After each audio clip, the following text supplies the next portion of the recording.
waaleykum salaam wa rahmatullahi wa barakaatu mbokk mi waxe dafay laaj bi def xorom na lool dafay laaj ndax nit bu fekkee toll na ci foo xam ne lor na bu lekkut dee ndax saa jëf si ñaa jëfandikoo moroom nitam mu faatu loolu nag ulamaa yi wax nañ ci wax waaye li gën a dëgg seen wax yi mooy déedéet sañu ko ndax dañoo wax ne xurmatuhu xayyan ka xurmatihi mayyita war ma ji yàlla jox doomu aadama bi muy dund moom la koy jox bu faatoo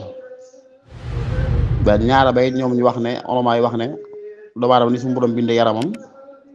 du taxziya maanaam du luy dundal nit bu ko doon jëfandikoo ci noonu comme ni muy def xar waaye lu koy lor la waaw te it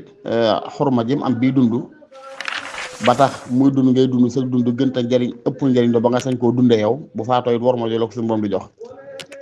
sañ si ko jëriñoo ci noona moo dañoo xurmatoo xayyan ka xurmatihi mayyita nit daal bu fekkee doomu aadama moom suñu caa am lenn lu teral rek wallahu taala alam bi sawaab xanaa bu doon ci beneen anam na comme tey nit ki dem ba faatu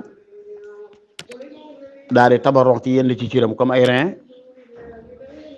moom moo xam ne day faatu mu dénkaane bu faatoo nañ ko jëlal reyam bi defal ko doomam jee nga xam ne bu difut mën naa faatu yooyu xam maa ngi coow nañ ci waaye la jàpp mooy dagga na ci anam googu waaye am maa wàllu taxsiya nag déedéet wallahu taala alam bi sawaab